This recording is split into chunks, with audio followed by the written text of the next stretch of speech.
Hello guys! Hello Capricorn!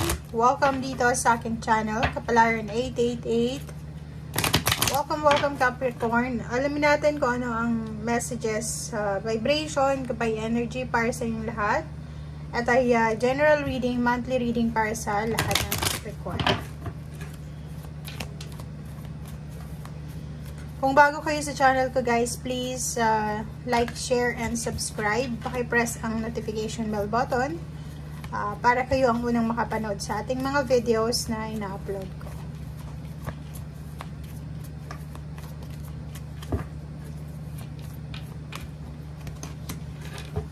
Okay. Capricorn 3516. Kunin muna natin lahat ng energy mo, tapos basahin natin.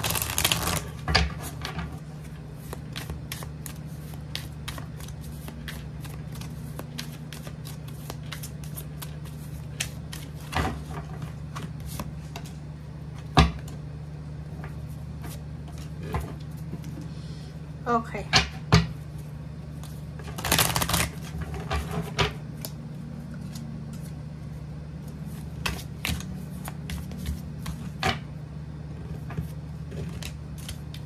Okay, Capricorn. First two cards mo dito is Pathway and then 16.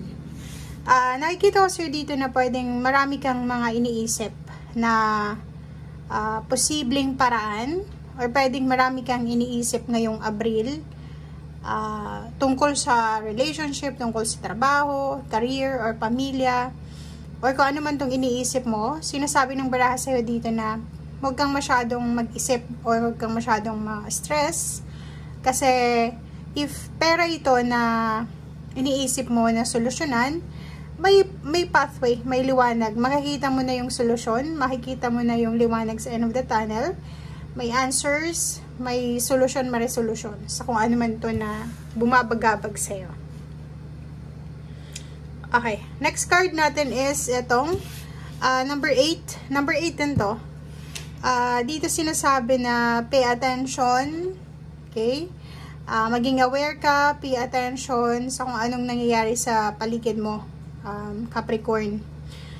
Posibleng masyado tayong nagmamadali or posibleng may mamiss tayo na importanteng detalye. So, kung may mga decision making kayo this month ng April, pag-isipang mabuti and at the same time, huwag magmamadali. Kasi baka may mamiss kang detalye na pwedeng pagsisihan mo sa bandang huli.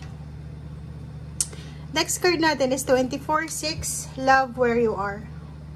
Okay. So, same din dito. So, ang 4 cards na to is parang sinasabi na kailangan natin na gamitin at the same time yung ating puso at ating isip sa kung ano yung gusto natin, lalo na sa decision making ngayong Abril. Okay?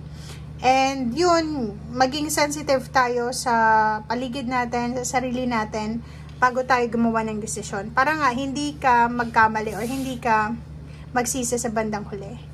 And number 10, completion, honor the masculine. So, may mga lalaking individual sa buhay mo, kung lalaki ka, kailangan mong irespeto yung pagkalalaki mo. Okay? And yung divine energy mo as masculine, for example, lalaki ka, sobrang powerful siya this month ng April. And if babae ka naman, may mga lalaking individual sa paligid mo, bigyan mo sila ng pagkakataon na ma-prove yung sarili nila or supportahan nyo kung ano yung gustong gawin nila. Okay? And ito naman is parang impress. Sinasabi ng barahan na take care of your thoughts. Okay? Take care of your thoughts, take care of your body, take care of your health, take care of your relationship. Yun, maging sensitive tayo sa mga nararamdaman natin, sa emosyon natin.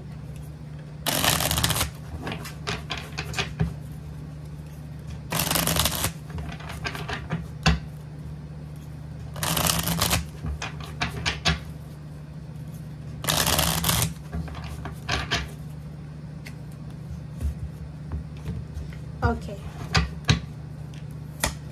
Okay, so Page of Cups. Nakikita ko sa'yo dito na may paparating. So, may darating na offer. It's either offer ng relationship, offer na advice, or pwedeng offer na na point of view, parang ganon. So, maging sensitive tayo maging aware tayo doon sa mga magbibigay sa atin ng advices or magbibigay sa atin ng tulong. Huwag tayo masyadong magmamadali, okay? If ever makatanggap ka ng opinion the whole month ng April, make sure na pag-isipan mo. Pag-isipan mong mabuti, alamin mo kung tama ito, mali ba to, ano ba yung magagawa ko dito. Okay? So, and wag na wag kang magmamadali sa decision making mo, especially sa pera. Pwedeng makatanggap ka ng isang lump sum ng money, diba? Like, limpak-limpak na salapi. Or pwedeng malaking halagang pera siya na galing sa bangko or galing sa kung kanino man. Mag-iingat tayo sa pag-spend ng perang ito. Malaki man siya or maliit. Okay, so yun, diba? Tingnan mo, pwedeng makatanggap ka or pwedeng ikaw yung magbibigay ng pera. Okay?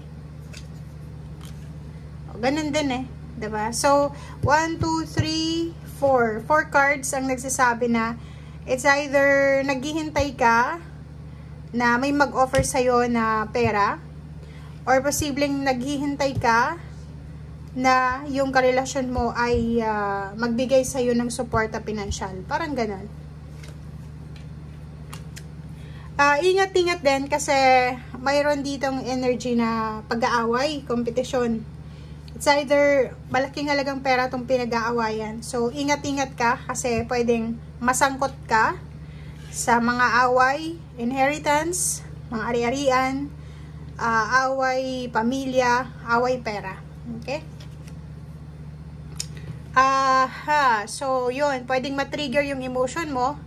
Pwedeng matrigger yung kung ano yung peace mo, kung ano yung iniingatan mo sa sarili mo. So, maging temperance tayo. Okay? Timbangin natin yung sitwasyon. Kumalma tayo. Umiwas tayo sa tukso ng pakikipag-away, pakikipagkompetensya. And yun, umiwas ka sa, may choice ka. May choice kang makaiwas sa tukso ng kung ano pa man. Pag-aaway man yan, relationship, third party, or kung ano pa man. Okay? So, yun. So, kung makikita mo dito guys, nakikita natin na may mga iba sa inyo dyan na excited. Excited kayo sa new love life nyo. Excited kayo sa travel nyo. Excited kayo sa bagong trabaho. Excited kayo sa seminar or pwedeng vacation. Or yung iba, excited sa pagpapagawa ng bahay siguro. Or yung iba is nagpa-process sila ng kasal. Or may mga celebration silang gagawin. So, medyo nakahang na ito na matagal na. So, parang syempre, di ba, pag natuloy na yung matagal mong iniisip or pinaplano, talagang magkakaroon ka ng excitement. So, nakikita natin na excited ka for the last week ng April 2024. Okay? Thank you guys. Bye!